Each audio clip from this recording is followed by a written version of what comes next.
आज हम बनाएंगे साबूदाना का नाश्ता जो कि झटपट बनकर तैयार हो जाता है। व्रत के लिए एकदम परफेक्ट है ये। बहुत ही आसानी से मिनटों में ये नाश्ता बनकर तैयार कर सकते हैं। ऊपर से एकदम क्रिस्पी एंड अंदर से फ्लफ़ी ये नाश्ता बनाएंगे, वो भी बिना साबूदाना भिगोए। बहुत ही कम और घी तेल से इसको बनाकर हम तैयार कर लेंगे। ये नाश्ता इतना टेस्टी बनता है कि आप इसको बिना किसी व्रत के भी बनाना चाहेंगे। तो चलिए इसको बनाना हम शुरू करते हैं। आज की रेसिपी अंत तक ज़रूर देखिए। अगर आपको मेरी वीडियो अच्छी लगी है तो इसको लाइक एंड शेयर करना ना भूलें और मेरे चैनल को सब्सक्राइब ज़रूर करें। तो चलिए आज की रेसिपी शुरू करते हैं। इसे बनाने के लिए एक पैन लेंगे। फ्लेम को हम यहाँ पे लो मीडियम पे ही रखेंगे। अब इसमें हम डालेंगे 1 कप साबूदाना। ये जो बड़े वाले साबूदाना होता है मैंने उसको यहाँ पे यूज़ किया है। आपके पास कोई भी साइज़ का साबूदाना हो आप यहाँ पे यूज़ कर सकते हैं। इसको लगातार चलाते हुए हमें साबूदाना को रोस्ट कर लेना है। यहाँ पे आपको फ्लेम जो है वो लो पे ही रखना है, वरना आपके साबूदाना जल्दी जल जाएंगे।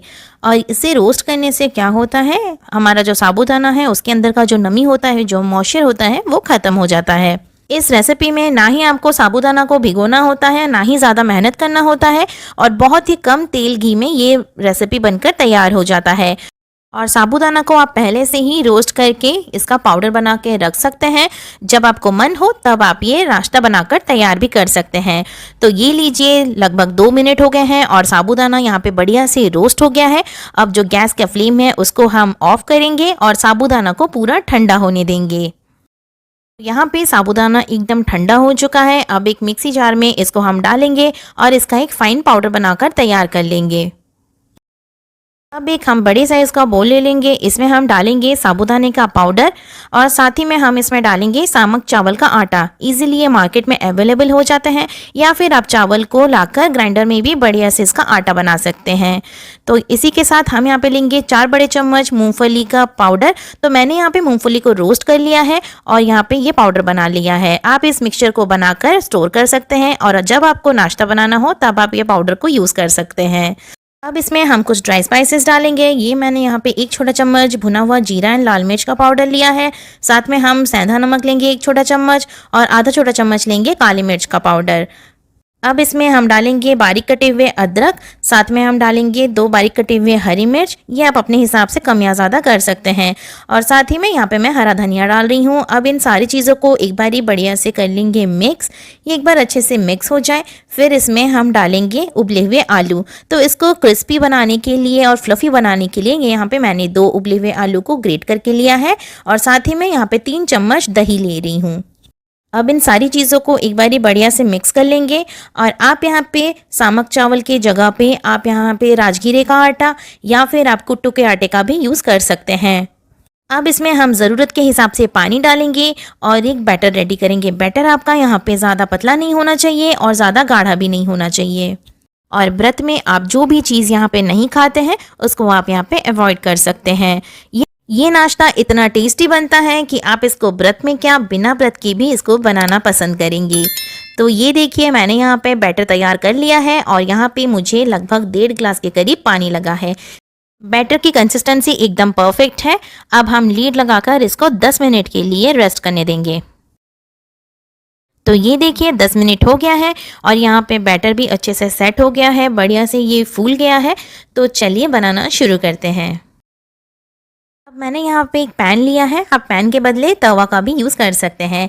1 छोटा चम्मच मैं यहाँ पे घी लगा रही हूँ। इसको थोड़ा सा हम ब्रश कर लेंगे। अब यहाँ पे हम डालेंगे बैटर। तो यहाँ पे हम 4 से 5 बड़े चम्मच यहाँ पे बैटर आपको डालना है और इसको अच्छे से फैला देना है।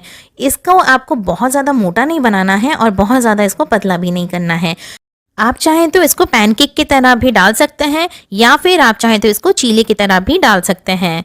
तो यहाँ पे लेकिन इसको ज़्यादा मोटा नहीं डालना है। तो मैंने इसको अच्छे से डालकर बढ़िया सा शेप दे दिया है, एकदम राउंड बना दिया है इसका।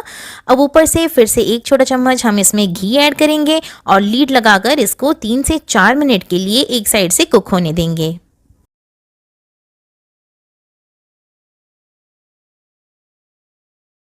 तो लगभग यहाँ पे 5 मिनट हो गए हैं और आप देख सकते हैं कितना बढ़िया सा कलर आया है नीचे की तरफ, कितना बढ़िया गोल्डन कलर आ गया है। तो चलिए अब इसको हम फ्लिप कर देंगे। हाँ, और आपको इसको एकदम धीमी आंच पे ही कुक करना है। तो ये देखिए कितना प्यारा सा गोल्डन कलर आया है। बिल्कुल ऐसे ही हम ढक के दूसरे साइड को भी कुक कर लेंगे। ये लीजिए, ये जो चीला है बनकर एकदम तैयार है। मैं इसको फ्लिप करके दिखाती हूँ। ये देखिए एकदम क्रिस्पी बना है और अंदर से एकदम फ्लफी है ये। तो चलिए इसको निकाल लेंगे और ऐसे ही बाकी के चीले भी तैयार कर लेंगे। तो इसको आप गर्मा गर्म सर्व करें। आप इसको दही के साथ सर्व कर सकते हैं, व्रत वाली चटनी के साथ भी सर्व कर सकते हैं। चटनी की रेसिपी मेरे चैनल पे पहले से अवेलेबल है, मैं उसका लिंक आपको डिस्क्रिप्शन बॉक्स में दे दूंगी, आप वहां से चेकआउट कर सकते हैं। तो इस रेसिपी को आप ट्राई ज़रूर करें और मेरे साथ अपने एक्सपीरियंस ज़रूर शेयर करें। मैं आपको यहाँ पे तोड़कर दिखाती हूँ।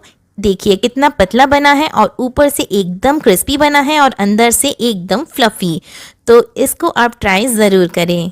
आई होप आपको आज की रेसिपी अच्छी लगी है। अगर आपको आज का वीडियो अच्छा लगा है तो इसको लाइक एंड शेयर करना ना भूलें और मेरे चैनल को सब्सक्राइब ज़रूर करें। साइड में दिए गए बेल आइकन को भी ज़रूर से प्रेस करें ताकि मेरी न्यू वीडियोस की नोटिफिकेशन आप तक तुरंत पहुंच सके। फिर मिलेंगे न्यू रेसिपी के साथ नेक्स्ट वीडियो में। Till then take care, bye bye.